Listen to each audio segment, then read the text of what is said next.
Hello friends, welcome to Endeavour immigration YouTube channel. This is Gaurav. आज की इस video में हम बात करने जा रहे हैं स्टूडेंट वीज़ा एलिजिबिलिटी। इस वीडियो में हम 4 कंट्रीज़ को कंपेयर करेंगे: Australia, New Zealand, Canada and UK. अगर आप इस वीडियो को एंड तक देख लेते हैं तो आपको पता चल जाएगा कि आपके लिए जो है कौन सी कंट्री सबसे ज़्यादा सूटेबल है और आपको कौन सी कंट्री में जो है अपना वीज़ा प्रोसेस स्टार्ट करना चाहिए ताकि आपका जो है पैसा एंड टाइम ख़राब ना हो। तो वीडियो को शुरू करें इससे पहले अगर आपने हमारे यूट्यूब चैनल को सब्सक्राइब नहीं किया तो प्लीज़ डू सो। इसके अलावा बेल आइकन ज़रूर दबाएं। अगर आपकी कोई क्वेरीज़ हैं तो आप हमें कमेंट सेक्शन में बता सकते हैं। तो आइए वीडियो को शुरू करते हैं। तो गाइस, सबसे पहले तो जो स्टूडेंट वीज़ा होता है, जहां आप किसी कंट्री के लिए अपना स्टूडेंट वीज़ा का प्रोसेस स्टार्ट करने जा रहे हैं, तो ये मल्टीपल फैक्टर्स पे डिपेंड करता है कि आपको उस कंट्री में एडमिशन मिलेगी, जहां आपका उस कंट्री के लिए वीज़ा अप्रूव होगा या नहीं। वो 6 फैक्टर्स हैं। फर्स्ट वन इस गैप, कि आपका अगर आपकी स्टडीज़ के बाद गैप है। दूसरा होता है परसेंटेज, कि आपके एकेडमिक्स में आपका परसेंटेज कितना है। तीसरा होता है वर्क एक्सपीरियंस, अगर आपका कोई गैप है और गैप के बाद आपके पास वर्क एक्सपीरियंस है। उसके बाद आ जाता है बैंक बैलेंस एंड फाइनेंशियल्स, जो भी आपके स्पॉन्सर होते हैं उनका बैंक बैलेंस एंड जो फाइनेंशियल्स होते हैं। उसके बाद आ जाता है टैक्स रिटर्न्स ऑफ स्पॉन्सर, यानी कि उनकी income source of your sponsor जो आपको सपोर्ट कर रहे हैं, जैसे कि आपके पेरेंट्स। देन आ जाता है प्रीवियस रिफ्यूजल्स, अगर आपकी कोई प्रीवियस रिफ्यूजल्स है।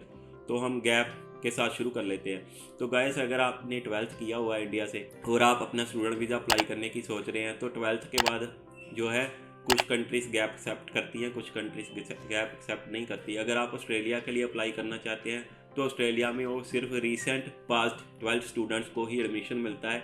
अगर मान लो ये 2024 चल रहा है तो सिर्फ 2023 वाले बच्चों को ही एडमिशन मिल रहा है। सो 2022 वाले बच्चों को एडमिशन नहीं मिल रहा। इसके अलावा अगर आप किसी दूसरी कंट्री में अप्लाई करना चाहते हैं, जैसे कि कनाडा हो गया या यूके हो गया या न्यूजीलैंड हो गया, तो यूके और न्यूजीलैंड में 2 से 3 साल के गैप के साथ आपको ईजिली एडमिशन मिल जाता है। हो सकता है कि 2 साल के गैप के साथ आपको कोई भी जस्टिफिकेशन ना देनी पड़े। अगर आपका 3 से 4 साल का गैप है, still you can apply in New Zealand और UK with your gap justification.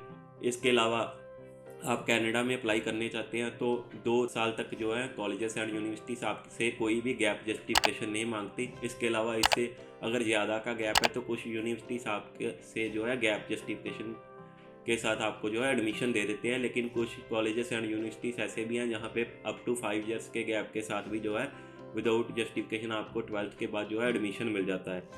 सो इसके बाद हम बात कर लेते हैं नेक्स्ट, जो आता है परसेंटेज। तो जो परसेंटेज है वो भी एक बहुत बड़ा रोल प्ले करता है आपकी एडमिशन और वीज़ा सक्सेस में। सो स्पेशली अगर आप ऑस्ट्रेलिया के लिए अप्लाई कर रहे हैं तो ऑस्ट्रेलिया में जो मोस्टली यूनिवर्सिटीज़ हैं वो अगर आपके 12th में 65% या उससे ज़्यादा है तो ही आपको एडमिशन देती है। अगर आपके इससे कम स्कोर्स हैं तो आपको जो है वहाँ पे एडमिशन नहीं मिलता।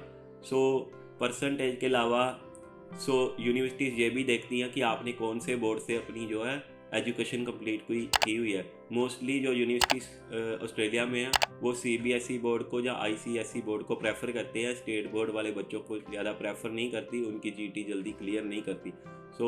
इसके अलावा अगर आप किसी दूसरी कंट्री में अप्लाई कर रहे हैं, चाहे वो न्यूजीलैंड है, चाहे कनाडा है, चाहे यूके है, तो आपको 50% स्कोर्स के साथ ईजिली एडमिशन मिल जाता है और आपका वीज़ा भी आ जाता है। नेक्स्ट आ जाता है वर्क एक्सपीरियंस। जिन बच्चों का वर्क एक्सपीरियंस होता है आफ्टर ग्रेजुएशन, स्पेशली जो बच्चे होते हैं, तो मोस्टली ऑस्ट्रेलिया, कनाडा, न्यूजीलैंड और यूके चारों ही जो कंट्रीज़ हैं 10 ईयर्स तक का भी जो है ईजिली वर्क एक्सपीरियंस के साथ आपको जो है एडमिशन दे देती है। अगर आपका गैप है 10 ईयर्स का लेकिन आपके पास जो है वर्क एक्सपीरियंस है आफ्टर ग्रेजुएशन, तो आपको जो है ईजिली एडमिशन मिल जाता है। लेकिन इसमें भी लूप होल ये है कि अगर आप ऑस्ट्रेलिया के लिए अप्लाई करना चाहते हैं तो ऑस्ट्रेलियन जो यूनिवर्सिटीज़ हैं वो आपको वर्क एक्सपीरियंस और सैलरी स्लिप्स के अलावा आपसे सैलरी क्रेडिट प्रूफ्स भी मांगती हैं, कि यूनिवर्सिटीज़ देखती हैं कि जो आपने वर्क एक्सपीरियंस के क्लेम किया हुआ है वो उसकी सैलरी आपके अकाउंट में आई हुई है या नहीं आई हुई। अगर आप किसी भी दूसरी कंट्री के लिए अप्लाई कर रहे हैं, बीट न्यूजीलैंड या यूके या कनाडा, तो वहाँ की जो यूनिवर्सिटीज़ या कॉलेजेस हैं वो आपसे जो है गैप जस्टिफिकेशन में जो आपने अपना वर्क एक्सपीरियंस दिखाया होता है, जहाँ आपके पास वर्क एक्सपीरियंस होता है, उसके सैलरी क्रेडिट प्रूफ नहीं मांगती। सिर्फ जो है आपके जॉब कॉन्ट्रैक्ट या जॉब ज्वाइनिंग लेटर्स या वर्क एक्सपीरियंस सर्टिफिकेट के साथ ही आपको जो है इजीली एडमिशन मिल जाता है। समटाइम्स यूनिवर्सिटीज़ कैन आज पर LOR यानी कि letter of recommendation from your school, जहाँ से आपने वर्क एक्सपीरियंस लिया आपके एम्प्लॉयर से। सो नेक्स्ट आ जाता है बैंक बैलेंस एंड फाइनेंशियल्स। सो अगर आप ऑस्ट्रेलिया के लिए अप्लाई कर रहे हैं तो ऑस्ट्रेलिया के लिए जो है आपके पेरेंट्स का या आपके स्पॉन्सर्स का 3 महीने पुराना जो है बैंक बैलेंस होना चाहिए। अगर आप न्यूजीलैंड के लिए अप्लाई कर रहे हैं तो न्यूजीलैंड बहुत ही स्ट्रिक्ट है बैंक बैलेंस को लेके। न्यूजीलैंड में 6 मंथ्स का जो है पुराना बैंक बैलेंस चाहिए होता है, यानी कि आपके पेरेंट्स के पास 6 मंथ्स पुराने फ़ंड्स होने चाहिए। सो ऑस्ट्रेलिया के लिए जो फ़ंड्स की रिक्वायरमेंट है वो 25 से 30 लाख है, डिपेंडिंग ऑन यूनिवर्सिटीज़ और आपके कोर्स पे। न्यूजीलैंड के लिए जो फ़ंड्स की रिक्वायरमेंट है वो जो है 30 से 35 लाख की बन जाती है।